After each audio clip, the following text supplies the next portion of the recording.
Olá, sejam bem-vindos ao podcast Oceano Azul. Estamos de volta com a série focada em Web 3.0 para nos ajudar a compreender melhor este mundo e os diversos ecossistemas que nele existem. Antes, como sempre, é necessário fazer um aviso legal. Todas as opiniões transmitidas neste podcast são pessoais e não devem ser consideradas como aconselhamento financeiro ou recomendação de investimento. Hoje tenho o prazer de entrevistar o Nuno Cortesão da Zarta. Nuno, bem-vindo. Olá, bom dia. A primeira vez que vi o Nuno foi no palco, Web Summit. Nuno, estavas lá no teu grande momento. Eu também lembro que tirei uma foto e enviei para o nosso grupo do Crypto Bars a avisar: olha, está aqui um projeto, era fixe, não sei o quê, e o Fevereiro logo naquela, põe-me em contacto. Acho que ele ainda foi lá durante o Web Summit, ainda foi lá ter com vocês. Nuno, para começarmos, dá-nos um bocadinho uma perspectiva de quem és tu, qual foi o teu percurso e como é que vieste parar aqui ao mundo Web 3? Obrigado, João. Lembro-me bem de ter falado nessa palestra no Web Summit. Nós estávamos lá a falar sobre o futuro do dinheiro, que acaba sempre por ser, e eram várias startups a falar sobre isso. Depois falei com o Fevereiro, efetivamente, foi a primeira vez que falei com ele, tive a explorar alguns temas ele estava-me a contar o que a Real Fever fazia e eu depois tive-lhe a explicar qual é que era a nossa visão para as artes. Nós na altura estávamos numa fase muito embrionária. O meu nome é Nuno Cortesão, eu tenho uma experiência relacionada com a engenharia, eu tirei engenharia mecânica no técnico e depois fui para o caminho de consultoria, trabalhei em estratégia, trabalhei com vários temas, estive a trabalhar com machine learning em Espanha e houve uma altura em que houve a possibilidade de explorar a área do Web3. Na altura não se chamava bem Web3, Web3 é uma semântica nova, estávamos mais no blockchain corporate. Eu trabalhava na Evris, que era uma consultora espanhola, e havia uma oportunidade de fazer algumas provas de conceito cá em Portugal, e eu agarrei essa oportunidade porque o tema era novo, o desconhecimento era grande, estamos a falar de 2016, 2017, e tem sido uma jornada. Trabalhei com vários projetos corporativos, projetos reais, tanto provas de conceito como coisas que chegaram mesmo à produção. Depois fui liderar a área de blockchain da Accenture. Ainda estive a trabalhar na Cellfocus, que pertence ao grupo Nova Base, e à Vodafone como advisor externo para sistemas de pagamentos em telecomunicações. E por fim, embarquei nesta aventura de criar as artes. Como é que surgiu? Quando é que fez clique? Quando é que tu disseste, agora, eu vou, está na altura, vou lançar aqui, o que é que tu sentiste que estava a acontecer? Acho que esse clique surge quando está num espaço que tem tantas oportunidades de criar tudo de raiz e fazer produtos que são completamente inovadores e que não têm preconceito. Isto não é preconceito no sentido pejorativo, mas no sentido em que nunca ninguém fez, portanto uma pessoa pode criar com todas as melhores práticas e experimentar coisas que nunca ninguém tentou. Então acho que foi aí o kick que eu percebi, ok, está na altura de não criar só produtos para clientes ao nível corporate, mas explorar mais isto do ponto de vista da fintech ou do ponto de vista de uma startup. E foi nesse momento em que liguei, eu acho que as startups não se fazem sozinhas, eu liguei aos outros founders, liguei ao Diogo, liguei ao Pedro e convenci-os e disse, olha, tenho aqui uma ideia, vamos explorar aqui o conceito de colateralização de NFTs. Os NFTs estavam a começar a ganhar atração, eu já andava a acompanhar há algum tempo, tinha visto ideias similares noutras indústrias e pensei, ok, isto faz todo sentido. Há aqui um espectro novo, um novo tipo de commodity que não tem infraestrutura financeira e é uma oportunidade de criar algo de raiz que pode servir este mercado. Então foi assim este grande clique, este blow, e foi assim que a Zarta começou. E lançaram-se logo de cabeça ou fizeram uma transição com calma, foram pensando na cena, ou foi acaso, logo tipo, é agora, vai? Não, por acaso a história da Zarta é bastante interessante. Nós passámos por várias fases.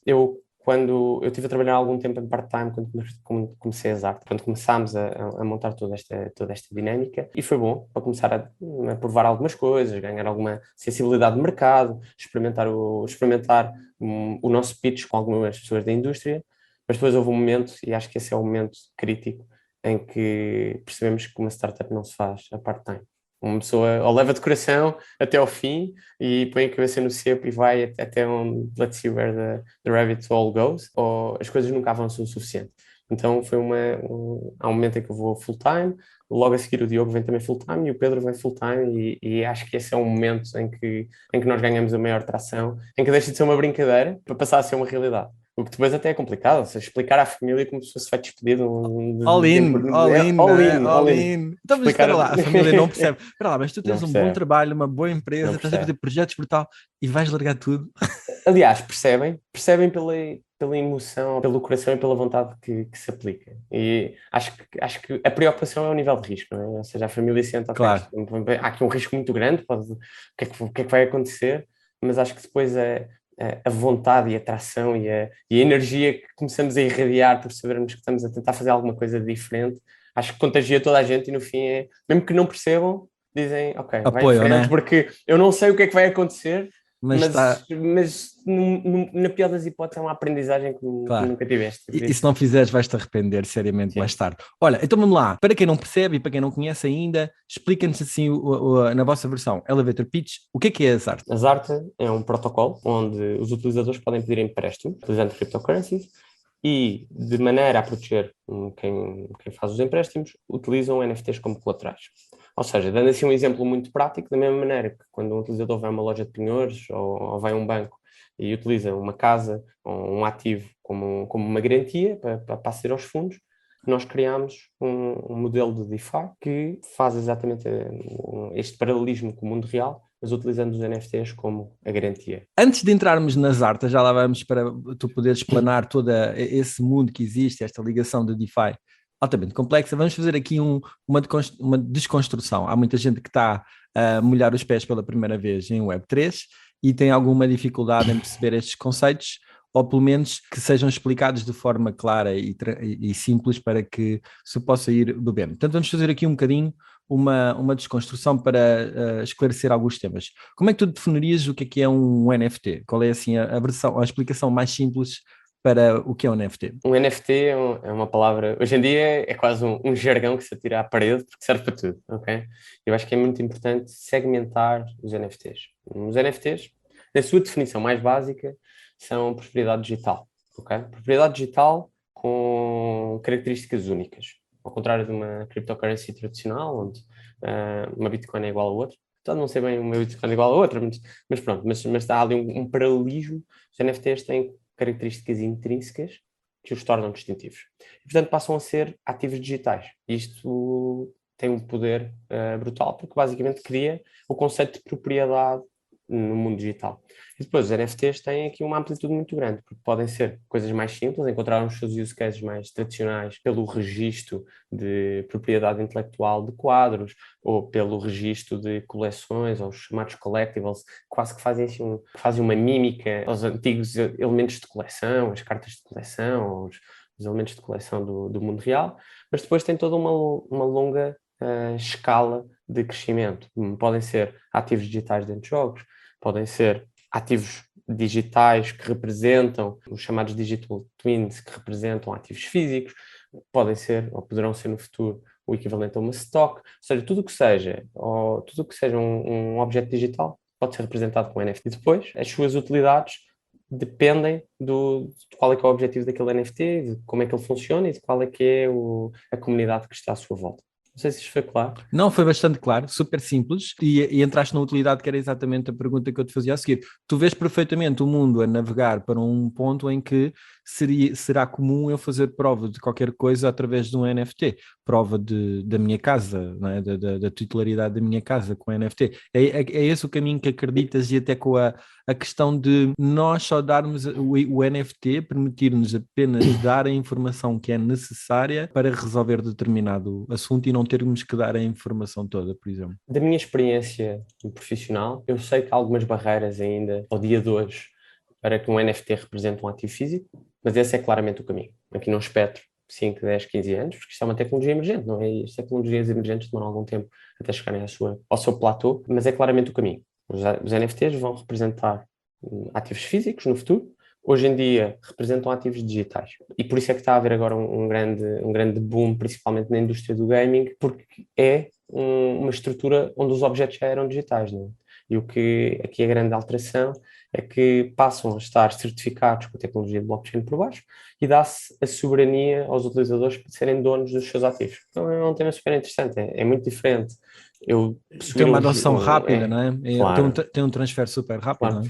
Dou aqui um exemplo prático que às vezes não, que acho que ilustra muito bem. As pessoas às vezes ficam muito confusas, tipo, os NFTs não servem para nada. Os NFTs servem para muita coisa, ou seja, lá está. Na parte das coleções servem para o conceito da criação da comunidade, um utilizador que pertence a uma comunidade, tem um ativo que é seu e que é transacionável, mas, por exemplo, há aqui alguns exemplos práticos. Pode, por exemplo, servir para um bilhete para um jogo de futebol, que hoje em dia é um grande flagelo, não é? Ou seja, eu compro um bilhete para um Sporting Benfica, eu sou aqui um Sportingista ferrenho, e acontece que hoje em dia, se uma pessoa só pode comprar os bilhetes na bilheteira, pelo menos de forma oficial, se quiser comprar sem ser de forma oficial, tipicamente as soluções não são muito boas.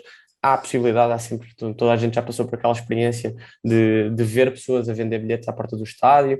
Há sempre um risco de que aquilo não seja válido, não é? Uma pessoa pode tentar comprar um bilhete porque não conseguiu pela bilheteira oficial, não há um marketplace secundário para ela, chega à porta do estádio e não entra. Ou seja, os NFTs criam aqui este conceito da propriedade digital em que o utilizador consegue transferir ativos com facilidade entre peers.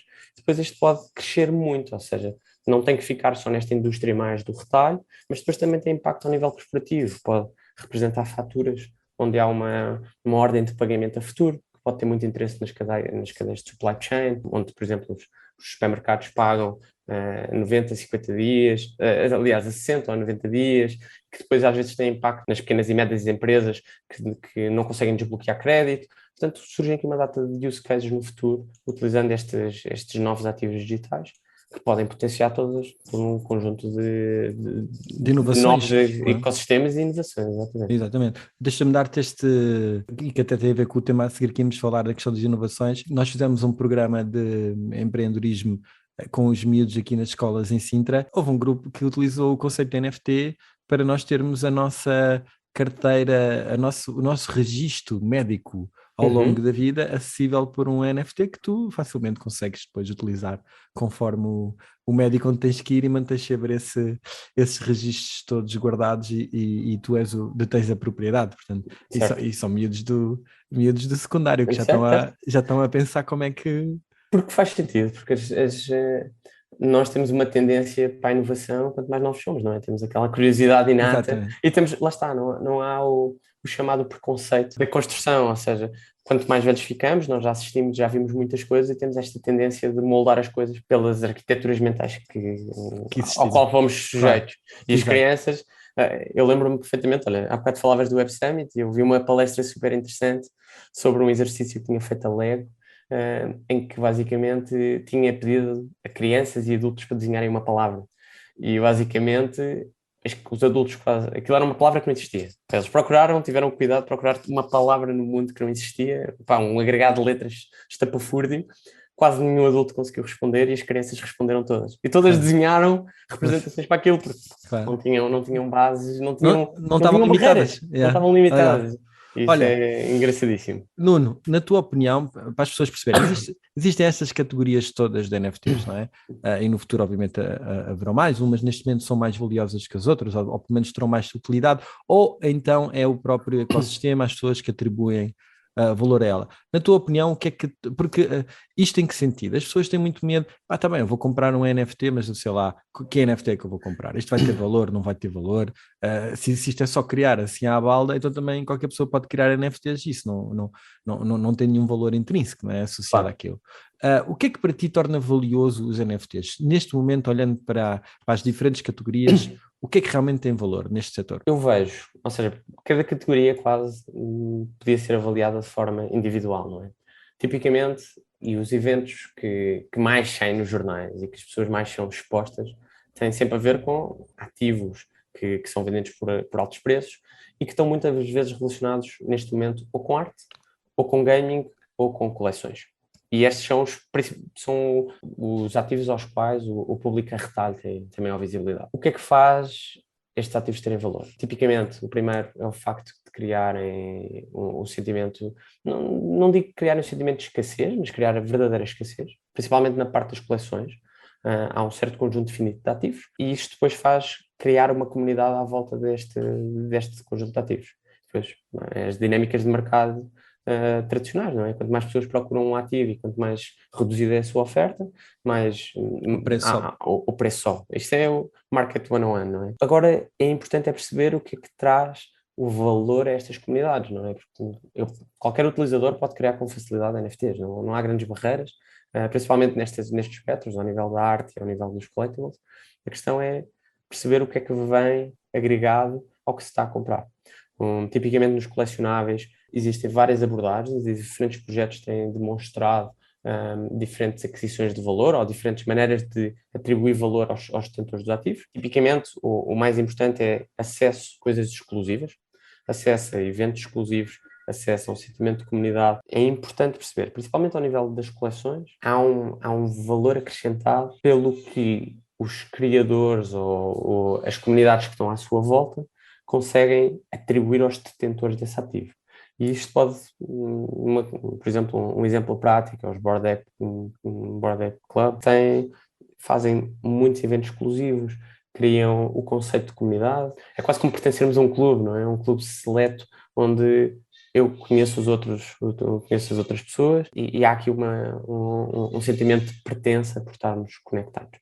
Depois há outros ativos que, por exemplo, pegaram nos fundos iniciais que foram criados quando os NFTs foram criados, investem esses fundos e depois dão retorno aos utilizadores. Há outros NFTs de coleções que se interligam e criam outras coleções e criam aqui este conceito de uma inovação constante. Ou seja, há muita coisa que tem sido feita e acho que estamos numa fase muito experimental. Cada coleção principal tenta coisas diferentes e depois vemos também qual é que é o engage. Acho que está muito relacionado com quanta comunidade conseguem trazer associada a esta coleção. E nós sabemos bem o poder das redes sociais, das comunidades, não é?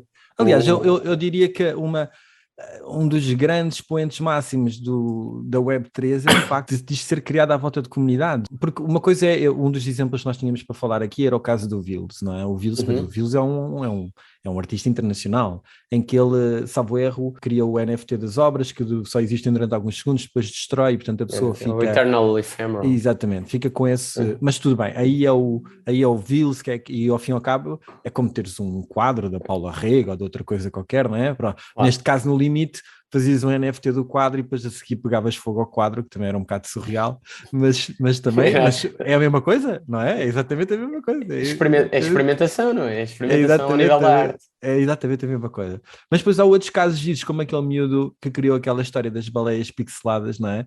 Um miúdo de 12 anos que criou aquele eram 10 mil ou 1000, já não me lembro o número da unidade daquilo, e aquilo pega por quê? Não é propriamente pela utilidade daquilo, é mesmo porque pegou moda, porque aquele ecossistema valorizou aquela coleção e como tal vai tudo atrás. Acho que é um bocadinho, segue muito as dinâmicas dos influencers, não é? Ou seja, acho que surge muito isto, estavas a falar aqui do setor da arte. O setor da arte é fácil a monetização ou a explicação do valor, porque temos pessoas que são consideradas ou artistas conhecidos ou desconhecidos, que têm a capacidade de expor o seu trabalho, têm a capacidade de certificar digitalmente o seu trabalho e depois têm facilidade voltamos àquele exemplo do bilhete de futebol, não é?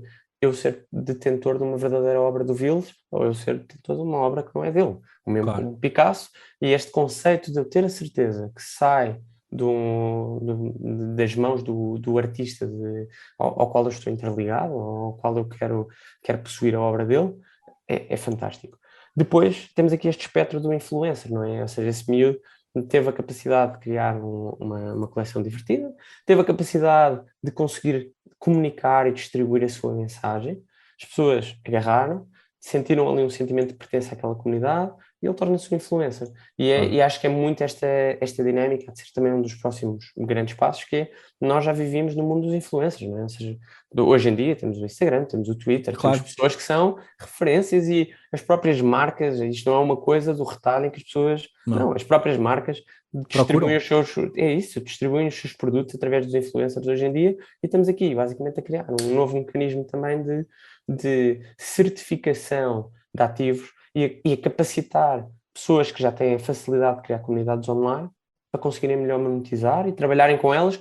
E também, acho que falavas aqui num tema de porque é que o Web3 tem este link à comunidade, é porque tipicamente também há um maior sentimento de partilha. Não há tanto o momento do fica tudo só com um player, mas tipicamente há este partilha no sentido de posse, não é? Exato. É isso, é a descentralização da própria riqueza, da pertença, é tudo combinado, criar aqui uma estrutura nova que nós estamos nos primórdios e que tem muito para evoluir e que não faço ideia, a sorte dirá o que é que isto vai ser daqui a 10 anos. Nós estamos aqui todos, acho que estamos todos na adivinhação das tendências, não é? E é fantástico estar neste espaço para explorar. Nuno, antes de passarmos às artes, só mais aqui uma vá lá, uma aula. Vamos imaginar que eu quero criar NFTs. Quais são tipicamente as áreas onde se criam e como é que é o passo a passo? Como é que eu posso criar aqui um NFT que mais tarde vou colateralizar nas artes? Mas quais são os passos? Ensina-nos aí a fazer aqui um processo simples. Acho que ia partir esta questão em duas partes. Uma parte mais linkada à criação de NFTs, que é na ótica do utilizador criador de conteúdo, e depois há outro segmento que é como é que uma pessoa pode trabalhar nesta indústria ou criar ferramentas para esta indústria, porque são dois segmentos separados. E a área do conteúdo é uma área, não é de toda a minha especialidade, vou ser bastante honesto. Criar um NFT não é difícil. Tipicamente, os passos passam por criar uma coleção. Isto partindo do pressuposto que se quer criar aqui um NFT linkado ou com coleções, ou com influencers, ou com arte, mas é criação de uma parte mais visual, criação de um conjunto de elementos. Então, se quisermos ter vários NFTs e quisermos criar assim uns índices de raridade e criar assim uma escassez com diferentes níveis de escassez para beneficiar a minha comunidade em função do nível de engage que eu tenho com ela, passa por criar aqui uma parte visual ou uma parte programática ou de código para criar esta escassez digital. Depois passa por conseguir fazer uma boa distribuição deste produto pela minha comunidade. E, portanto, passa por criar uma comunidade, passa por criar um conjunto de incentivos que seja interessante para que as pessoas tomem atenção ao NFT, vejam para que aquilo serve, se sintam motivados a interligar-se com a comunidade e depois, por último, fazerem a compra e pertencerem à comunidade e depois os mecanismos de venda secundários que passam a haver no futuro, que os utilizadores podem crescer da comunidade e passar o seu NFT para outra pessoa por um fator financeiro ou não. Os passos do ponto de vista tecnológico não são muito difíceis. Qualquer pessoa pode utilizar protocolos como o OpenSea, ou mesmo, eu acredito que o LuxRare também dá. Há diferentes níveis de plataforma, e as plataformas, quanto mais exclusivas são, tipicamente mais exclusivo também ao público, e tipicamente depois também há uma exclusividade, um aumento de valor, no valor que se consegue atingir nos ativos dessa coleção. E lá está. É um exercício. Eu não acho que haja aqui uma magia. Aliás, por exemplo, há uma empresa que é muito, muito forte na parte da comunidade, que é a Yuga Labs, que esses claramente têm a receita de sucesso, conseguiram fazer vários, adquiriram alguns, mas também conseguiram fazer vários ativos que tiveram um engage fortíssimo da comunidade, mas acho que é uma fase experimental. Do ponto de vista tecnológico, implica só ter uma carteira de criptomoedas. Acho que esse é o passo número 1. E se estivermos aqui numa parte de formação, nós percebermos que é bom termos uma carteira de criptoativos que é nossa e que é autossoberana e que não está sobre nenhuma entidade centralizadora, porque esses são os principais princípios do Web3. E depois, a criatividade dirá o quão longe pode ir. Há possibilidades para todos os gostos. Para pessoas que querem fazer de raiz o próprio código e podem construir smart contracts com as suas especificidades. E depois há o caminho da pessoa que não digo que é de negócio, mas que não tem essas componentes mais tecnológicas e já tem plataformas com tudo pronto a montar. E é só introduzir os dados que são interessantes e depois tem a capacidade de criar a sua coleção e distribuí-la ao mercado. Acho que aqui o grande segredo, principalmente nesta área das coleções, passa muito pela como é que se cria depois esta comunidade. Eu acho que é aí que está o secret sauce. Não é criar... Lá está, eu não sou um grande artista, não sou nem nunca fui. Eu posso pintar um quadro, mas não vou conseguir fazer com que ele seja uma coisa muito relevante no futuro. Agora, se formos lá está, Paulo Rego, como dizias há pouco, ou ouvi-los, quando as suas obras têm um valor por serem quem são. E, portanto, esta capacidade de construir o valor é tão ou mais importante que a parte tecnológica. Porque a barreira tecnológica não existe, quase. Isto dá para fazer tudo do ponto de vista do utilizador, com meios de cliques na internet. Acho que aqui o grande Essas segredo... plataformas tipo OpenSea facilitam muito a vida, não é? Basicamente facilitam. Aquilo, com poucos passos a gente conter. Portanto, o sumo, ou a essência reside mais ou na tua notoriedade, se já és alguém famoso, ou se não tens essa notoriedade na criação ou na pertença num ecossistema, como acrescentar valor. Exatamente. Que incentivos é que vais dar aos utilizadores para que eles se juntem à tua comunidade? E podem ser incentivos de todos os níveis, do ponto de vista de criação, pode ser no mundo real, pode ser no mundo digital, pode ser do ponto de vista de distribuição de reinvestimentos, ou seja, há tantas opções, e lá está, é como tudo na vida, alguns projetos se ingram, outros falham.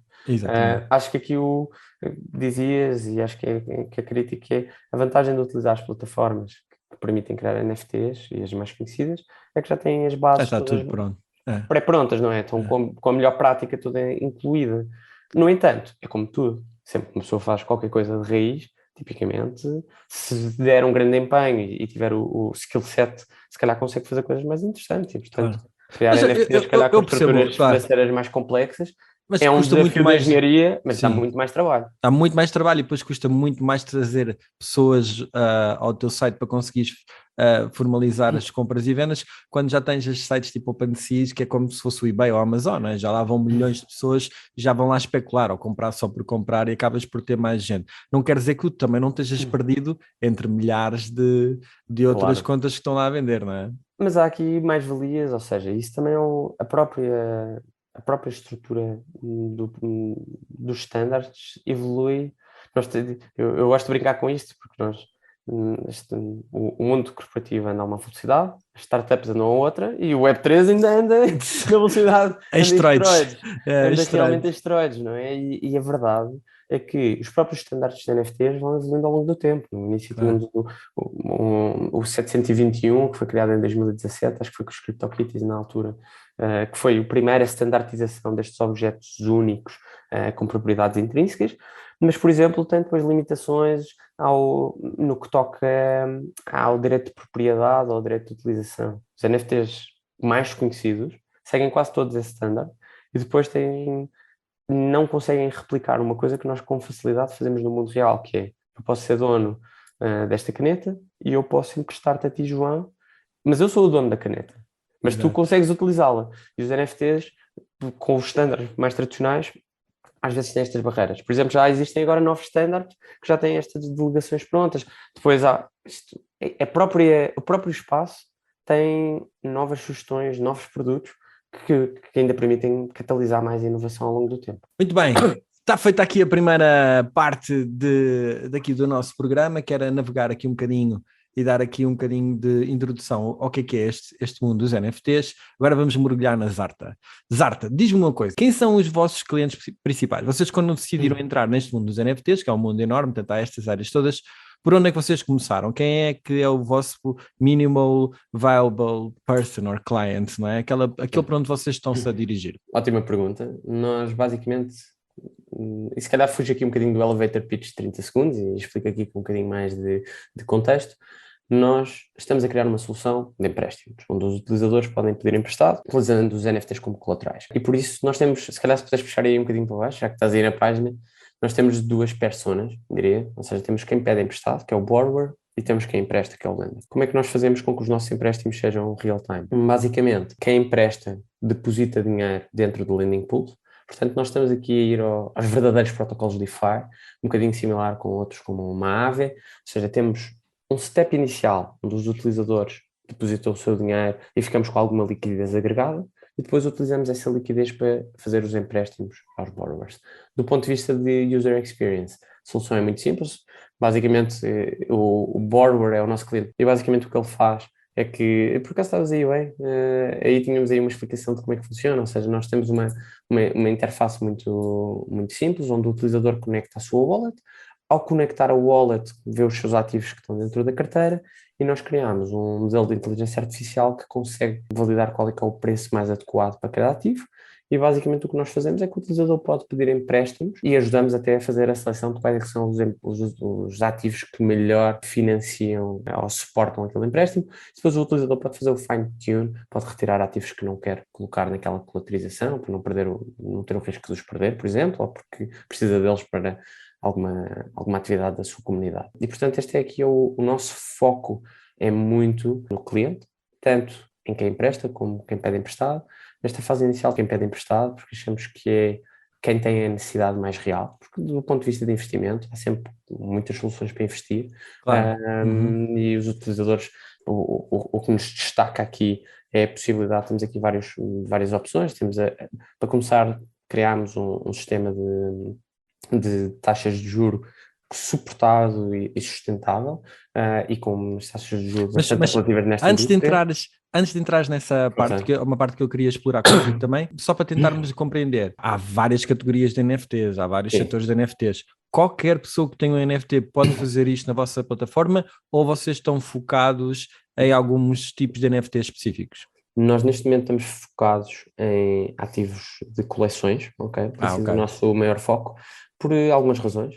Por começar, porque o nosso modelo de analytics e de inteligência artificial consegue fazer um forecasting do preço com muito mais qualidade neste espectro, e temos focado também, principalmente, não só em coleções, mas coleções que tenham uma comunidade e uma liquidez bastante intensa.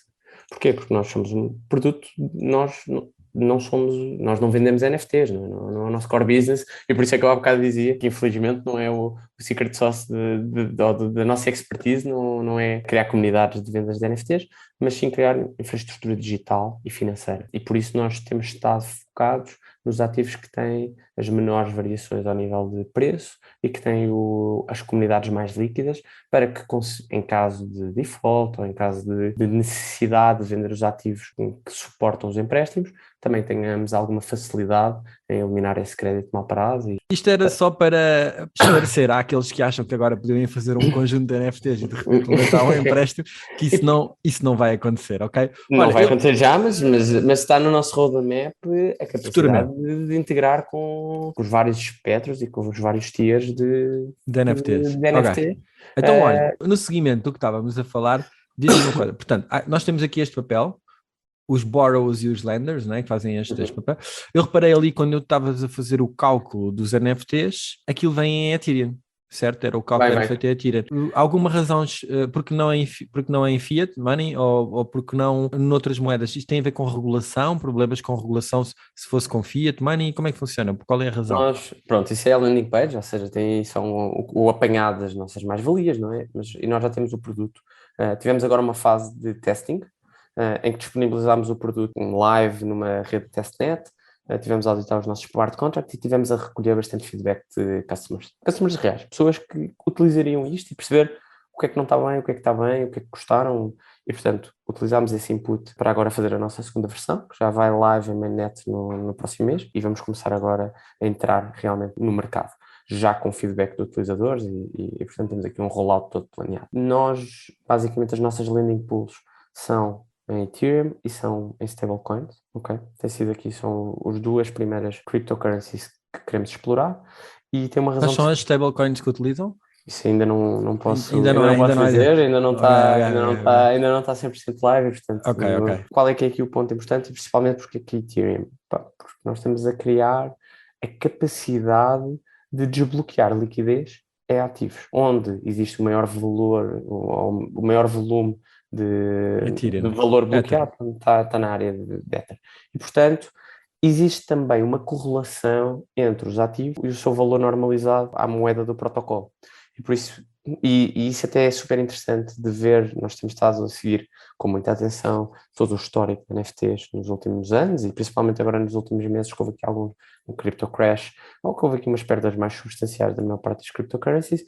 Os NFTs, principalmente os blue chip, não tiveram uma amplitude tão elevada em relação a Ethereum. E, portanto, a normalização para a moeda da infraestrutura base é muito importante. E os verdadeiros utilizadores de DeFi, que são, em última instância, os nossos early adopters. Nós devemos chegar aqui a uma fase massificada do mercado, mas agora o early adopter é a pessoa que já tem alguma flexibilidade do espaço, não é? Que já sabe trabalhar com estas dinâmicas, valoriza ter essa capital na moeda do protocolo de base. E essa é a razão pela qual escolhemos Ethereum nesta primeira fase, e vamos ter stablecoins, e depois vai haver aqui uma diferença de modelo de risco, porque tem, lá está, impactos de mercado diferentes, e portanto também está aqui na nossa oferta de valor disponibilizar soluções para ambas as necessidades dos utilizadores e para estar exposto ao risco que querem estar expostos. Ok? Isso também é uma coisa importante. Muito bem. Olha, como é que vocês criam a liquidez nas pools? São vocês que injetam o dinheiro? São os lenders que metem a totalidade? É um misto? Como é que vocês estão a pensar fazer isto? Numa fase inicial são os lenders que colocam o dinheiro, ok? Nós temos aqui, nós disponibilizamos a infraestrutura, e temos estado a colecionar, portanto, pessoas que estão interessadas já no produto para poderem pedir empréstimos, e pessoas que estão com interesse em fazer depósitos para terem uma taxa de juros apetecível. E fazem um match, não é? Fazemos um match. Nós somos quase um marketplace com extra steps, mas com um extra step interessante, não é? Porque fugimos aqui da necessidade de ter que estar continuamente a atacar os dois lados da equação. Criamos esta oferta de valor a quem pede, a quem dá, quem fornece o empréstimo, de maneira a que seja mais user-friendly. Não tem que estar todos os dias à procura do empréstimo que vai fazer, não, simplesmente chega lá, tem uma experiência onde deposita fundo, é uma experiência muito mais enriquecedora. Oh, Só para Nuno, responder aí mais uma questão que tu tinhas diz. colocado, que acho que é importante, estavas a perguntar sobre a parte Fiat. E Certo. nós estamos em cryptocurrencies por uma razão, porque nós acreditamos em Web3, de forma a poder criar uma solução que fosse end-to-end com smart contracts e totalmente descentralizada, precisávamos, as moedas tradicionais ou fiat money ainda não têm esse nível de compatibilidade com blockchain. Há algumas soluções, pode fazer uma emissão de uma stablecoin e utilizar stablecoins e depois trabalhar aí com um conjunto de bancos ou intermediários financeiros que tenham essa disponibilidade. E há de ser uma coisa que veremos de explorar mais para a frente no futuro, mas por agora quisemos assegurar que servíamos os clientes iniciais, que são as pessoas que estão neste mercado de early adopters de DeFi. Exatamente. Perfeito. Olha, agora para continuar aqui a navegar dentro das artes e para perceber aqui algumas questões que são importantes que têm a ver depois com as variações dos preços. Ou seja, primeiro, então, estas duas perguntas estão interligadas. Como é que vocês, já abriste aí um bocadinho o jogo, como é que vocês avaliam o valor dos NFTs e se existe ou não algum limite sobre o valor que eu posso pedir emprestado versus o NFT? Como é que funciona? Nós, neste momento, ótima questão, nós neste momento estamos a trabalhar com empréstimos sobrecolaterizados, ou seja, o valor dos ativos que suportam o empréstimo é superior ao valor emprestado. O standard de mercado de outra competição e de outros produtos que andam a explorar o tema situa-se entre os 20% e os 40% de LTV, que é Loan to Value, e o que nós pretendemos utilizar há de ser algo neste espectro, mas nós temos uma vantagem competitiva, porque a nossa competição usa toda a floor price, que é basicamente, principalmente nas coleções, é o preço mais baixo que os ativos estão a ser transacionados no mercado, e como nós temos o nosso modelo de detecção de preço, temos a capacidade de conseguir segmentar o preço de cada ativo da coleção de forma individual e conseguimos assim fornecer empréstimos que são mais matchy com o valor do ativo. Portanto, a nossa oferta comercial é ligeiramente acima de toda a competição derivada disto. Explica-me uma coisa para ver se esta parte é essencial e é talvez a minha maior dúvida. Eu tenho um NFT XPTO, um Bored Ape, uma coisa assim do género, vou à vossa plataforma, coloco lá o meu NFT e agora Sim.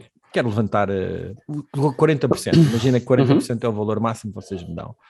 Só que, entretanto, há aqui uma... Primeiro, o NFT fica com quem? Eu continuo com o NFT ou o NFT passa para vocês? Esse é o primeiro ponto. Segundo, há uma quebra de 80% do valor do mercado, não é? Ou de 90% do valor do mercado, ou aqueles NFTs de repente, catrapum, vêm para cá e abaixo, aquela coleção. Como é que isto acontece? Eu sou liquidado, tenho que lá pôr dinheiro tenho que devolver rapidamente o dinheiro para não ficar sem o meu NFT? Como é que isto se processa? E se eu efetivamente ficar liquidado, como é que vocês tomam custódia ou posse? Se calhar já têm custódia, como é que tomam posse do meu NFT e o que é que lhe acontece a seguir? Então, olha, partindo aqui a resposta em dois, a primeira é o ativo nem fica contigo, nem fica connosco. Ou seja, na realidade, nós criámos um sistema que opera todo em cima de smart contracts e é 100% descentralizado. Portanto, quando o utilizador pede um empréstimo, e utilizando aí o teu use case, aqui tens um board app, vens aqui pedir um conjunto de capital, tu depositas o ativo no nosso smart contract. Mas ele na realidade não nos pertence a nós, ou seja, nós nunca somos custodiais, eu não posso chegar lá e dizer, epá, agora dá-me jeito de ficar aqui com o ativo do João e vou apoderar-me do ativo do João. Não. As regras são conhecidas a priori e tu tens a capacidade de saber que se fores um player que cumpres as especificações do empréstimo, vais receber o teu ativo e nunca estás à mercê da nossa tomada de decisão para a apropriação dos ativos. Eu acho que isto é uma mensagem de valor muito importante e é aqui que se percebe, que se começa a perceber aqui os conceitos de Web3 e das importâncias da soberania, que falámos no início, que é a capacidade de criarmos ferramentas que tornam o utilizador o centro da equação e tornam-no mais poderoso. Não é a instituição, mas sim o utilizador, no fim de contas, que é relevante, porque é também quem está a receber o serviço. E, portanto, eu acho que essa é uma resposta importante. A custódia não é feita pelas artes, a custódia é feita em cima de um smart contract. O ativo fica nessa custódia até o utilizador fazer o repayment do empréstimo. Se o utilizador pagar, recebe o ativo de volta, tudo ok. Se não pagar, nós temos aqui um procedimento de grace period, temos aqui um espaço de tempo sobre o qual o utilizador paga uma fee extraordinária, mas não perde o seu ativo, e tem assim a possibilidade de corrigir um problema que não conseguiu corrigir quando devia ter feito o pagamento do empréstimo. Esta parte da liquidação também é uma parte importante e isto depois depende também do nível de compreensão que as pessoas que estiverem a ver este podcast tenham sobre DeFi, mas existem 2 modelos de loan no mundo DeFi. Em que, por exemplo, o modelo praticado pela Aave, onde nós fazemos um empréstimo, utilizamos um colateral, há uma definição de um rácio entre o que foi pedido emprestado e o que está a suportar esse colateral, e aquilo está a ser monitorizado em tempo real, e caso haja uma queda, o utilizador, se esse rácio passar acima de um certo threshold, o utilizador é liquidado, e é assim que o negócio é operado.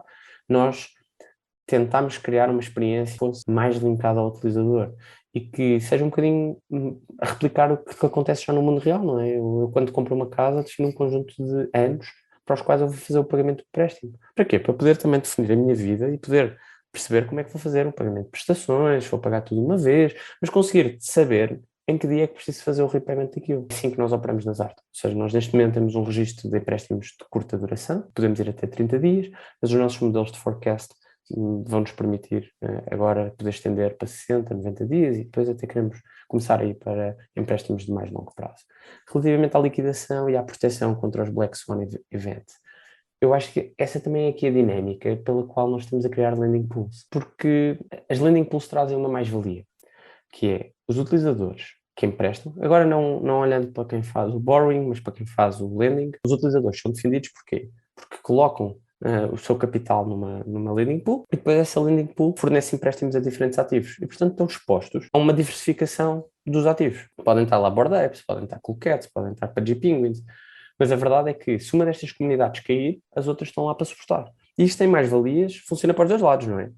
Se houver algumas comunidades que são um bocado mais estáticas, as que têm melhor performance, ajudam a melhorar as taxas de juros que são pagas a quem empresta, mas também em caso de queda, de um utilizador que não pode pagar, de uma coleção que tem aqui uma queda um bocadinho mais abrupta, o sistema como um todo ajuda também a mitigar esse risco. Claro que se tivermos uma queda generalizada do mercado, funciona como tudo, não é? Ou seja, todos os sistemas são fiáveis até não serem, não é? O Lehman Brothers ensinou-nos isso. O sistema da banca tradicional também funcionava muito bem, e houve um dia em que de repente houve aqui um conjunto de quedas. E aqui no mercado das criptomoedas, como os volumes, apesar de nós estarmos constantemente a ser bombardeados nos canais todos com as oportunidades de investimento, parece que toda a gente fica milionária overnight. A realidade é que o espectro da indústria toda do Web3 ainda é pequeno e tem volumes baixos, e por isso também sofre uma volatilidade um bocadinho superior. Mas assim que houver uma entrada de um mass market um bocadinho mais consolidada, que começa a surgir com a facilidade das exchanges que fornecem serviços cada vez mais simples para os utilizadores conseguirem entrar no espaço, as pessoas começam a ser educadas, começam a ter as suas próprias carteiras, há toda aqui uma construção. Solana agora, por exemplo, ia tentar, criou aqui um produto, um telemóvel que já vem as chaves privadas, já vêm embutidas no cartão, aliás, no dispositivo, soluções de Ethereum que estão a tentar coisas parecidas. Quanto mais pessoas estiverem dentro do ecossistema, menores são os riscos deste tipo de especulação abusiva, não é? E eu acho que isso suporta a nossa visão a longo prazo, que é criar um produto que consiga operar bem, apesar das limitações de volatilidade, mas que consiga entregar valor aos reais utilizadores destes ecossistemas odiadores, e que depois também tenha aqui a capacidade de crescer de forma orgânica com o próprio ecossistema, e que não seja uma coisa que é daqui a 2 meses ou está tudo bem ou está tudo mal. Não, as coisas têm que ser feitas, as startups têm que viver vários anos, porque é para poderem desafiar os incumbentes e para poderem ser no futuro incumbentes, para que outras startups venham um bocado desafiar e fazer outras coisas diferentes. E eu acho que esse é um bocado aqui o mindset. Nuno, deixa-me colocar aqui mais umas perguntas rápidas. Qual é da parte dos lenders? Quanto é que eles recebem de juro? Como é que é calculado isso? E também onde é que a Zarta faz dinheiro aqui? Se é nas comissões, qual é o processo? Onde é que vocês conseguem se financiar? Nós estamos a seguir os standards de mercado. Relativamente a taxas de juro, há aqui uma amplitude e um desejo de utilizadores por taxas diferentes. Nós claramente já segmentámos e temos a compreensão de que há utilizadores que querem taxas de juro maiores, mas que estão dispostos a correr mais risco, e o contrário, há utilizadores que estão dispostos a ter taxas de juros bastante menores e querem ter muito menos risco. Portanto, nós vamos para o mercado com esta capacidade, uma capacidade de fornecer o serviço aqui aos utilizadores iniciais. Também temos que ter aqui em consideração que são empréstimos de curta duração e, portanto, isso também tem impacto na calculatória dos juros. Não? Nuno, outra questão que eu te queria colocar era para perceber também aqui quem são, por um lado, os vossos concorrentes diretos, ok? O que é que eles fazem, quais são as mais-valias que eles têm e como é que vocês se diferenciam deles em termos daquilo que é a vossa proposta de valor ou pelo menos direcionado para os clientes, como é que vocês são mais apelativos? Nós temos um espectro, dentro do espectro da nossa competição, nós temos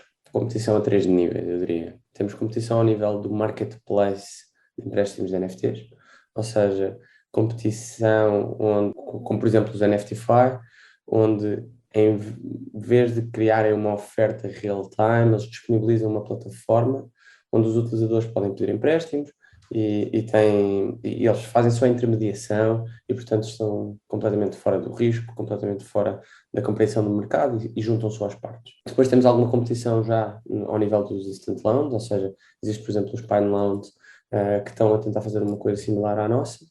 Como é que nós nos destacamos destes dois players? Relativamente ao marketplace, com a entrega de empréstimos real-time, ou seja, nós temos aqui a vantagem de não ter que ter as duas partes do marketplace ativas ao mesmo tempo, conseguimos fazer assim quase empréstimos diferidos, não é? Ou seja, temos quem coloca dinheiro nas lending pools e depois utilizamos essa liquidez que já está disponível. E, portanto, dá-nos aqui alguma folga na gestão operacional e permite-nos fornecer aos nossos clientes a capacidade de ter empréstimos em real time. Claro que há vantagens no marketplace, isto é um bocado quase como usar o LX ou ir à Amazon, não é? Ou seja, há vantagens no marketplace porque se uma pessoa tiver disponibilidade temporal, tem a possibilidade de conseguir negociar melhores condições e perder mais tempo nessa negociação, melhores ou piores, não é? Ou seja, aqui tem sempre esse risco também das condições serem piores, mas abre pelo menos o espectro para negociação.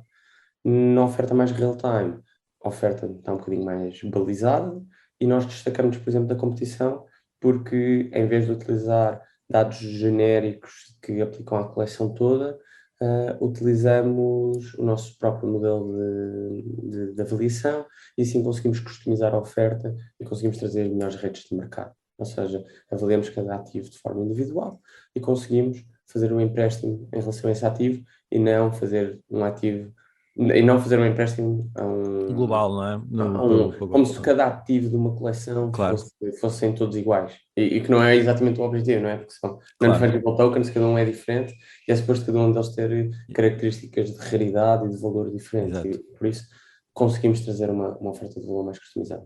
Depois Olha, ainda há a nível de competição que é toda a oferta centralizada, que já tenta fazer alguns empréstimos neste espaço, mas que nós destacamos porque somos completamente não custodiais, portanto somos completamente decentralized. e era uma das questões que eu queria falar contigo depois também, na centralização, mas antes de irmos lá, queria só perceber se podes abrir aqui um bocadinho o véu ao vosso roadmap futuro em termos de setores que estão a querer focar. Portanto, tu tinhas falado que essencialmente estão focados em collectibles para já, né? Que é onde vocês percebem que conseguem acrescentar valor e de certa forma também reduz a vossa exposição e permite-vos ir crescendo de uma forma mais sustentada. No futuro, há muita conversa à volta do gaming. Será este o vosso caminho? Será um dos setores preferenciais para vocês atuarem? Sim, eu diria que sim. Nós vemos o gaming com muito bons olhos, por várias razões. Para começar, porque já somos de uma geração millennial, não é? E, portanto, temos todos, principalmente ao nível dos founders, passamos todos pela fase de jogar jogos de computador e, portanto, aliás, isso até foi uma das grandes coisas que se desbloqueou quando começámos a entrar no tema dos NFTs e quando começámos a mergulhar nas profundidades da aplicação dos ativos digitais, foi que faziam um matching perfeito com os jogos, porque já os jogos de computador porque tipicamente já vivem num mundo 100% digital e, portanto, faz todo o sentido. Vemos com bastantes bons olhos a cooperação e trabalharmos nesta área por múltiplas razões. Para começar, porque os ativos dos jogos, há uma expectativa que alguns vão ter padrões similares ao do consumo de collectibles, ou seja, vão ser muito curtos e portanto, ou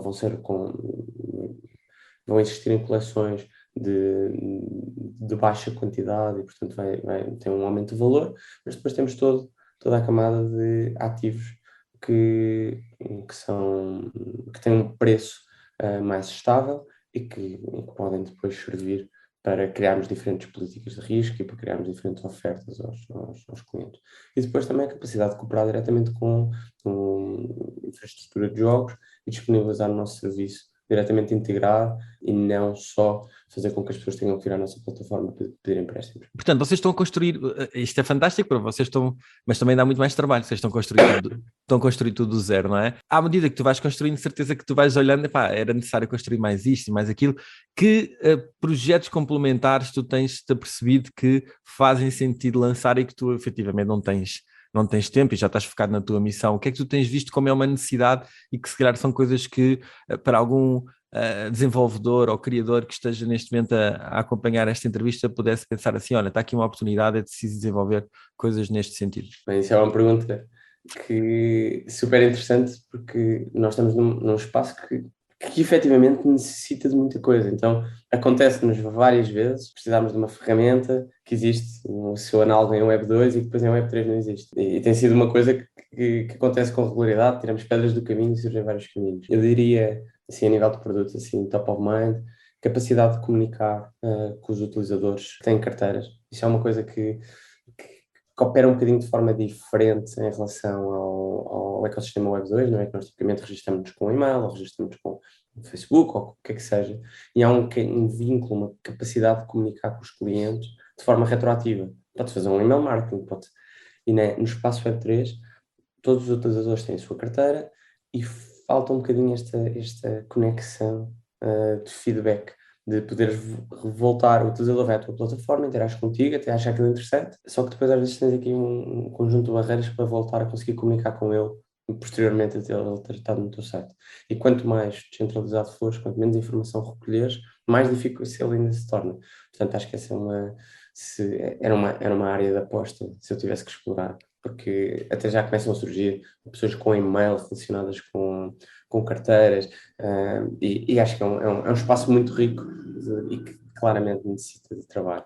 Outra área que muito gira de explorar passa pela capacidade de gerir os ativos de plataformas que não sejam só para compra e venda de ativos na ótica do marketplace, mas que depois sejam também bastante robustas na compreensão dos ativos que temos em carteira, como é que eles se relacionam com o resto dos seus pares. Acho que é outra área que também carece. Já existem algumas soluções a tentar atacar, mas que tem muito espaço para fazer coisas diferentes. Partilha connosco aqui a tua experiência, sei que participaram no Portugal FinLab. Conta-nos, como é que foi, pontos positivos, o que é que tu retiraste dessa experiência? Foi uma ótima experiência. Nós basicamente candidatámos quando estávamos a começar a lançar o produto e o projeto no ano passado, porque queríamos perceber quão desfasados ou quão enquadrados estávamos na regulação. Recebemos todo um reporte do Banco de Portugal e do CMVM, tem um conjunto de avaliações que eles fizeram ao nosso modelo de negócio, mas que os pontos positivos ficámos com mais clarividência sobre o que é que podemos e o que é que não podemos fazer, quais é que são os setores. Não é que não possamos fazer, mas que se quisermos fazer, temos algumas barreiras ou temos que cooperar com as instituições mais legacy para ter a certeza que estamos 100% enquadrados. E acho que, na realidade, agora que penso nisso, acho que foi só pontos positivos, porque na realidade nós temos o processo de explicar aos reguladores e, portanto, temos o que é que estamos a fazer e, portanto, temos a possibilidade de aproximar o negócio, aproximar as empresas de quem está a fazer a regulação, para que eles percebam as dores e não regulem de forma quadrada, porque não têm visão sobre o que é que está a acontecer e têm que sugerir alguma coisa. E, portanto, há uma possibilidade de nós estarmos próximos e trabalharmos em conjunto e podermos explicar as dores e conseguirmos chegar aqui a coisas que façam sentido, que tragam uma regulação que nos permita operar de forma sinergética com o ecossistema nacional, mas que também não castrem a inovação, não é? E, portanto, isto é um balanço, e eu acho que qualquer regulador eu odiava ser, porque eu acho que deve ser uma espada de dois gumes muito complexa, e pronto, e a vantagem foi, além de nós termos a possibilidade de explicar o nosso negócio, de trabalhar em conjunto, é também receber um bocado de feedback e perceber, ok, quão desfasados estamos, se fôssemos um negócio mais tradicional, e quais é que são os passos que temos que dar se quisermos competir principalmente no espaço onde estão hoje em dia as instituições mais incumbentes. Fica aí a sugestão, se têm projetos neste setor, podem verificar o Portugal FinLab e ver quando é que estão as candidaturas abertas para se candidatar. Agora, quero-te lançar um desafio. Paulo Gaudêncio tinha proposto lançar-te aqui um desafio, que era pegar num exemplo de um produto muito famoso dos anos 80, 90, que era as pastilhas de gorila, que vinham sempre com, a gente abria, aquilo vinha sempre com um cromo. Um papelzinho que era... exato. E vamos pegar neste exemplo, as pastilhas de gorila que eu sabem não existem, portanto, se o CEO, o diretor executivo das pastilhas de gorila estiver a ouvir, vamos fazer aqui consultoria gratuita. Se tivéssemos pegar nas pastilhas de gorila, neste conceito, e como é que nós pegaríamos nas pastilhas de gorila e transformar isto num projeto relacionado com NFTs para fazer esta adoção no mercado? Como é que tu farias este processo? Isso é uma pergunta com bastantes respostas, na realidade, não é? Acho que aqui toca que o tema dos NFTs não são todos iguais, e se fosse eu a dar aqui, eu já fui consultor e já dei este tipo de sugestões, portanto até eu diria que há aqui dois espectros que seriam sempre possíveis de explorar. Um era utilizar os NFTs na ótica do vouchering, que acho que é uma coisa que é uma mais-valia, que basicamente a distribuição de prémios nos papelinhos, mas a grande diferença para o mundo tradicional, para a experiência mais Web 2, é que o voucher ou o prémio, ou o que seja, poderia estar certificado por tecnologia blockchain, e portanto os utilizadores sabiam exatamente quantos prémios iam ser atribuídos, qual é que era o prémio que tinham ganho, podiam se calhar até transacionar, se calhar se recebesse um voucher para ir a uma hamburgueria, se eu não como muitos hambúrgueres, se calhar dou a alguém, dou a minha mulher, dou a um amigo, e essa pessoa vai, e, portanto, e criar aqui uma segunda economia, o que seria super interessante e giro, porque estávamos integrados com as pastilhas de gorila, e até eles ficavam com uma visibilidade do que as pessoas gostam, e portanto até podiam ter depois um flow da própria transacionalidade entre os ativos, o que era super interessante. Depois havia aqui o caminho dos collectibles, que tocámos tantas vezes, em que a experiência era um bocadinho diferente, ou seja, era criar aqui uma experiência enriquecedora, um conjunto de ativos que as pastilhas de gorila iriam dar à sua comunidade, que são quem consome realmente as pastilhas, não é? E depois tinha sempre que se fazer a transição do digital do físico ao digital, portanto a utilização de um QR Code, ou de um código, ou de qualquer capacidade que permitisse ao utilizador utilizar aquele código único para criar o seu ativo numa plataforma da Gorilla, ou numa plataforma que o Gorilla disponibilizasse em topo destas tecnologias que já existem, e depois a partir daí era criar uma experiência imersiva para os utilizadores, não é? Isto só ganhar um prémio da Gorilla, um NFT que tem um macaco da Gorilla, umas bananas da Gorilla divertidas, não é suficiente, mas é criar acho que foi uma das tónicas que passámos ao longo desta entrevista, que é criar toda a sua utilidade a posteriori, criar eventos onde só quem tem o NFT poderia ir, ou criar prémios que o utilizador, por ter esse ativo, pudesse trocar, criar uma subscrição vitalícia de pastilhas para um ou dois desses ativos, e depois se calhar o utilizador pode fazer a revenda quando já não como pastilha. Hoje em dia já não como tantas pastilhas de gorila como comia quando era mais novo, portanto acho que são assim os steps principais. Muito bem. Eu depois vou enviar para o e-mail da Elite das pastilhas de gorila, vou-lhes mandar aqui o link com o minuto certo onde eles têm que receber este bocadinho de consultoria para inovarem e criar a sua própria 10 mil gorilas NFTs para lançarem uma campanha muito gira, com acesso a uma festa na praia, uma coisa assim giro. Era fantástico. Esta seria bastante pro bono. Fantástico. Bastante pro bono que eu fartando de comer pastilhas de gorila quando era miúdo. Eles que nos deem um NFT de pastilhas vitalícias e a gente já fica contente. Olha, última questão que lançamos a todos os nossos convidados. Sem ser aconselhamento financeiro, portanto, meus caros, estão a ver, se resistiram até ao final do episódio, lembrem sempre que isto não é aconselhamento financeiro. O que é que nós queríamos te perguntar? Se 5 milhões de euros para investir em projetos Web3 sem ser possível investir na tua própria Bola. não é? Já sei que se pudesses logo, pumba, investires Claramente o logo. melhor investimento, não é? Claro, mas sem ser na Zarta, como é que tu distribuirias este capital, olhando agora aqui para aquilo que são as tendências de Web3 para o futuro? Eu diria, pronto, lá está, isto não é aconselhamento financeiro, não sou o maior pro trader do mundo. Eu diria com investimento, principalmente para quem não percebe do mercado financeiro, deve apostar nas tecnologias que trazem valor e que resolvem problemas do mundo real, ok? E, portanto, se eu tivesse 5 milhões de euros para investir, investiria de certeza e principalmente aqui neste espaço Web3, não é? Investiria em protocolos de Layer 1, ou seja, basicamente soluções que permitem criação de projetos Web3 em cima. Tanto Ethereum é sempre uma resposta mais óbvia, porque é onde a maior parte da comunidade está, onde tem mais legacy, tem o maior número de developers e portanto, tem uma comunidade muito rica. Acho que é sempre uma solução e é até onde nós estamos a desenvolver, portanto acho que é uma solução com bastante valor, mas depois tem-se visto aí muitas tendências interessantes.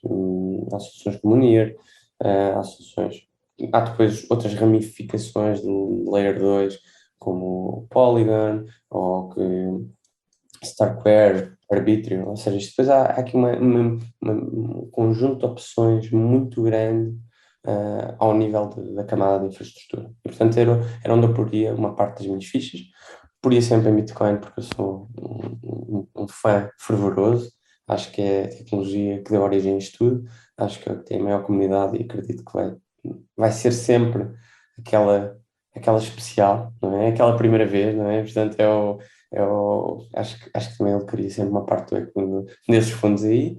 E, por fim, selecionaria empresas como a Zarta. Ou seja, há diferentes tipos de pessoas neste espaço, há empresas mais anónimas é o termo para anónimas, mas há empresas onde os founders são mais conhecidos. Apostaria sempre em empresas onde se conhece bem o que é que está a ser feito, onde se sabe quem são os founders e há uma certa accountability no caso das decisões de negócio não serem mal tomadas e que não se possa só puxar a tomada da parede, ir embora e desaparecer. E apostaria sempre em produtos que estejam relacionados com infraestrutura e que sirvam soluções, e que sirvam os consumidores finais. Portanto, tudo o que estiver relacionado com analítica de NFTs ou de cryptocurrencies, disponibilização de gestão de ativos, carteiras, marketplaces, soluções de financiamento, tudo que traga uma boa premissa de valor, acho que é sempre de explorar. Fugiria sempre de tudo o que são retornos financeiros aos multimilhões, APRs e APYs de não sei quantos 1000%. Acho que são o verdadeiro jogo da batata quente, tem sempre essa grande componente de inflação, de quem é que é o último a sair, e portanto esses seriam sempre projetos que eu teria algum cuidado, como tudo, têm um maior nível de risco, porque não têm uma premissa de valor por baixo tão sustentável. Tudo o que seja alavancado em tecnologia, que esteja a ser feito, onde as equipas constantemente estão a dar tração, a entregar, que operam em bull market, que operam em bear market, em que se vê que há uma equipa por trás que tem uma tenacidade para resolver problemas, acho que é uma boa aposta. Não sei se respondi à tua questão, não sei se querias que eu continuasse aqui não. Está perfeito, deste uma boa orientação e tocaste aí nos pontos essenciais. Há muita gente que vem à procura de o esquema de ficar rico rápido, não é? E na verdade se calhar não percebem que o foco está nas tecnologias que estão mais consolidadas, ou pelo menos de alguma forma dividir os seus recursos por vários níveis de maturidade. Exatamente. Podem ter lá tipo 5% de higiene, não é? Para pôr naquelas coisas meio malucas, mas é só 5%. Mas há digenes e digenes, é que o próprio digene... Ele pagou 100%, não é? É como os NFTs cabe para tudo e digene também cabe para tudo. Há digene, utilizar uma ave é quase ser um DJ hoje em dia, não é? Ou seja, é um produto diferente. É usar uma Mazarte, um utilizador final de Mazarte ao dia de hoje, é um utilizador de DJ, é um utilizador que tem que ter algumas componentes de DeFi, tem que ter algumas componentes de NFT, e portanto é uma pessoa que tem que saber o que é que está a fazer, porque a experiência, nós estamos a tentar simplificá-la, mas tem algumas complexidades. Mas depois há o DJN, que Sim, tudo a e mão, o loucura. É muito, um bocadinho diferente. é complicado. Mas pronto, é sempre bom lembrar que, não sendo aconselhamento financeiro, reter esta informação. Nunca invistam mais do que o dinheiro que estão dispostos a perder, não é? Porque senão E estão fazer metidos boas num... e explorar. Também não é tipo investir e fechar os olhos, é Claro, sempre ver. É difícil, não é? E por isso é que o mercado financeiro hoje em dia está muito mais democratizado, mas tem as suas dificuldades, não é? A maior parte das pessoas perde dinheiro, tanto nas ações como em cripto, como em tudo. Portanto, tem que se fazer sempre uma pesquisa e um trabalho de exploração para ter certeza de que estamos a apostar no sítio certo. E exatamente. também não ficar muito triste se apostar no sítio errado, porque Claro, faz ninguém parte. consegue saber o futuro. Se soubéssemos todos o futuro, éramos todos. Exato. E não Muito bem. o mundo era diferente. Nuno, concluímos o quarto episódio de entrevistas focados neste grande projeto que esperamos, desejamos o maior sucesso, que é a Zarta. A ti agradeço a tua disponibilidade para esta entrevista, não só para te conhecermos e perceber a tua visão, mas também para perceber melhor o que é que a Zarta está a fazer e o mercado que está inserida. A vocês que estão a assistir e que resistiram até aqui ao final, eu sei que as entrevistas são longas, mas ouçam, é mesmo assim, isto para se ouvir tem que ser com calma e ir mais a fundo, não é para ser uma coisa superficial, ninguém é obrigado a assistir até ao fim, podem dividir isto em várias sessões, o que interessa é que temos este privilégio de poder aprender com quem está no terreno, a passar pelas dores de lançar estes projetos, que é de facto, já sabem, se gostaram, partilhem, façam aí like para poder estimular aí o algoritmo dos YouTubes e companhias a aparecer a mais gente. Obrigado por terem assistido e até ao próximo episódio. Fiquem bem. Obrigado, João. É um prazer.